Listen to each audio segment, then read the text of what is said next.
Hi, my name is Sam Johnson and I am a voice teacher.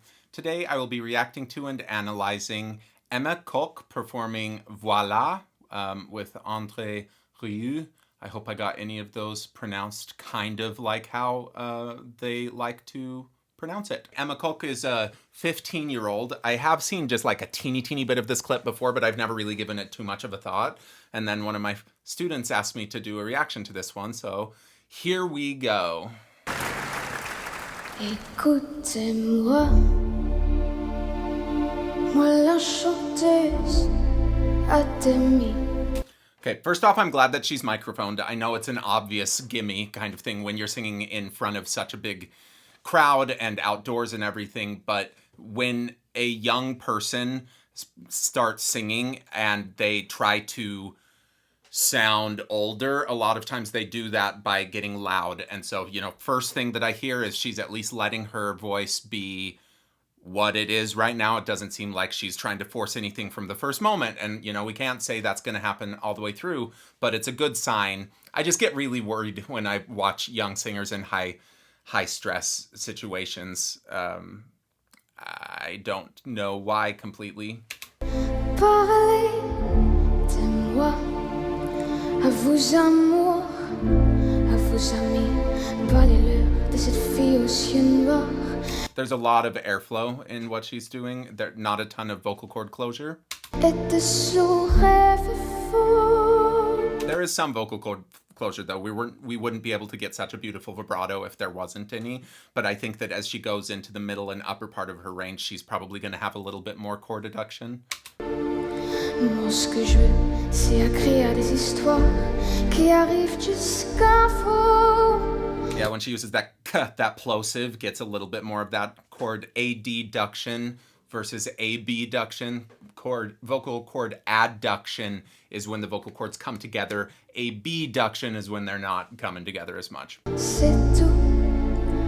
Voilà, voilà, voilà, voilà qui je suis. Mais voilà mes messies, mes années chapeaux. Oui, mais voilà tout le bruit et tout le silence. I like how she's playing with her dynamics and the rhythm of it, where it really just feels like that waltz, da, da, da, da, and how she's emphasizing certain beats in each phrase. Regardez-moi, ôtez-moi ce qu'il reste. Yeah, and again, just at the bottom of her range, there's not very much of it, which I think is a really healthy thing for her to not try to force a big sound at the bottom of her range. Regardez-moi, avant que je me déteste. Crois vous dire que les lèvres de notre ne vous diront pas.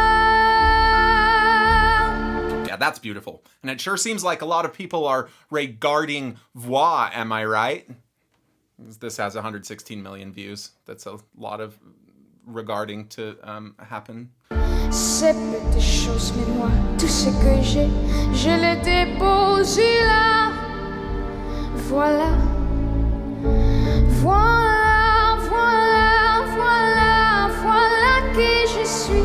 Mais voilà mes messies, mes années c'est fini. C'est mes gueules, c'est mon cri.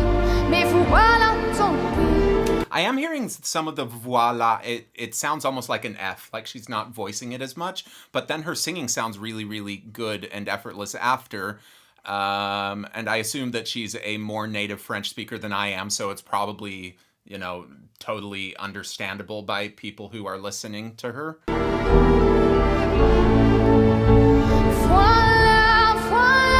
Yeah, I am hearing this voila. I would be curious what would happen if she vocalized through that, if it would change the quality that she gets for the rest of the phrase, but the way that she's doing it is really beautiful, and it could be that she's using that F kind of like a little aspirate in so that she doesn't overblow, she doesn't overpressurize her vocal cords, because she's got teeny little vocal cords. She's small. This is a child with child-sized vocal cords. So if you try to make them function the same way that someone who is a grown-up is going to function, you're just not being realistic with the instrument that you're working with. Voilà, voilà, juste ici, mon amour et mon vie. comme zo gref, comme zo rit, mais voilà tout le gris. Et tout le silence. I thought that was a really lovely neutral onset. Ne partez pas, je vous supplie, restez longtemps. Ça me sauverait pas, non. Me faire so fou, je sais pas comment. I'm glad that she is using her arms. Right now, to me, it feels just a little bit like planned out, like choreographed. That's not a bad thing, I think. If I was being really, really picky and was working with someone like this who obviously has such a beautiful voice, I would just want to make sure that they have the dramatic intent and that they're not just, going through motions. And it's possible that she has that and I'm just, projecting. But she, when someone sounds this good, and my job is still, how can we make this even better? Then we start getting really picky. It can kind of come across as overly critical, I think. But for me, it's more just like, how can we be really grateful for the wonderful things that you are doing while still recognizing, like, okay, I can put myself on the edge of what I'm comfortable with, of things that I have practiced, and get better progressively. Because even if you're the best 15-year-old singer in the world, and she might have been when she was 15, there's room to grow. Even if you're the best 45-year-old singer in the world, there's room to grow. Aimez-moi comme un ennemi qui s'en va pour toujours. Je veux quand même, parce que moi je sais pas, il me met mes contours. That time she, in her lower register, did have a little bit more vocal cord adduction.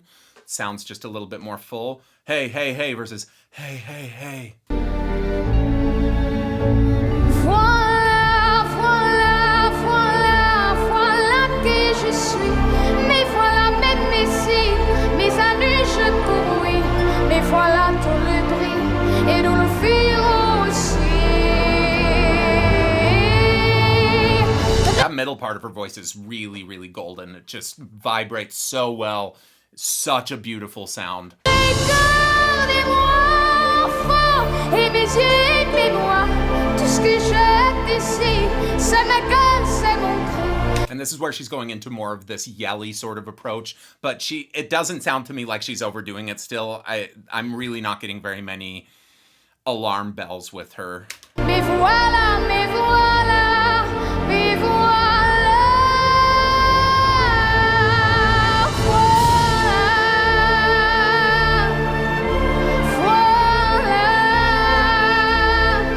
And she does these little moments of kind of cracking on purpose that makes it sound more like this crossover pop classical sound.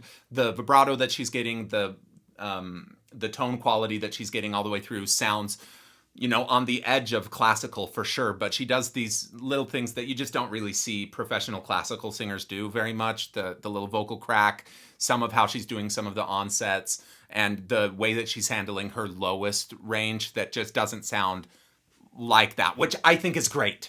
Like, to me, that's the biggest thing. I was so worried when I started watching this that it's like, this is going to be someone who's singing something kind of classical, something faux classical, whatever, and they're going to try to sound like Maria Callas, and I'm just getting exact opposite of that. So whoever has worked with André or with Emma, and Emma yourself, like, awesome work. It's such a hard thing, I think, to work with super talented teenagers, because it's inevitable that people are going to compare them to adults and try to force different sounds on them. So whenever you find someone who doesn't and just lets the kid be a kid and still sound beautiful because they're capable with a smaller instrument, I just love that. I think it's such a rarity. Voilà, voilà.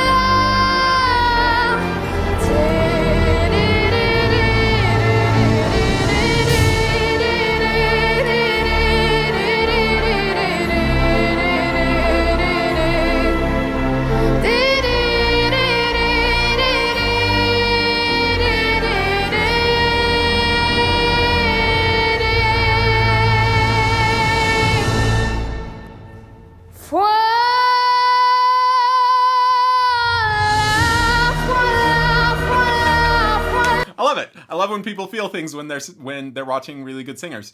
And you know, it's a really cool trick to have her do the key change and then have everyone join in behind her, because it's a little bit of a risk, right? She has to hear that key change perfectly in her head so that because everyone else isn't going to like tune to her when you're playing with this big orchestra.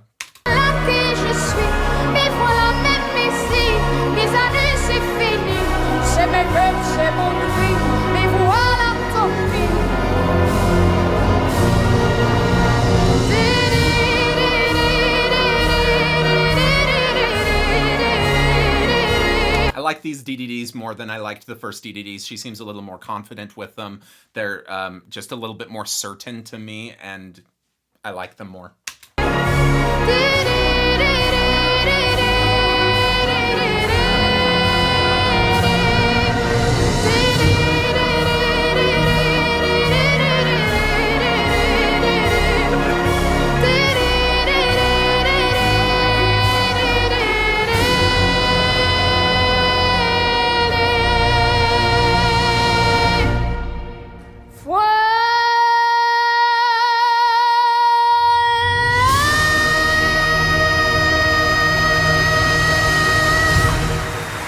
So she ends on the E flat. I like that she is singing material that fits her range pretty well. The last note, I think, sounded like the least comfortable of anything, which is, you know, she still sounds really good on it, but I would, if I was working with her, probably spend most of the time on that last note. If I was working with 15-year-old her, right, I'm sure that at this point, like, she has different ways of approaching the highest end of her range, just because she's really good, and I'm sure that she's figured some different things out. It's also hard for people who are growing, who are going through puberty, because even girls will have a change in how their voice works. And so, you know, if I see someone who's anywhere from 11 to 18, I always have that thing in my mind of like, okay, how close are they to the big voice change, and are they like figuring out how to work with this slightly different instrument that they have been given, that they've been rewarded with by turning teenage years. The thing that I would probably do for that last note is start directly on it rather than doing the slide into it. And then once we're able to get the top note, just that E flat right on, sounding exactly like we want, it feels so easy for her, then do the slide into it while knowing where you're kind of sliding into. Because right now it's just that the top note to me sounded slightly strained, and it sounded like she was pulling some of the coordination, the registration that worked down an octave into that area, which does make it sound like intense, but I think there are other ways you can make it sound intense without having that little extra strain. Just because like she obviously was able to hold it together with that, but if I was singing and expecting that every single night, 8 days a week, I think like every once in a while it might not just be the perfect reward. It might be. I might be totally wrong, but that's the only part that feels like, oh, you're a little perilous going into that note. So wonderful. Really good job. That's beautiful. Thank you for watching. Please like, subscribe, leave a comment below if it feels good to you to do so. And if you're interested in exploring your voice a little bit more, consider voice lessons with me. I teach them online, and you can go sign up for one at vocalease.net. Thank you.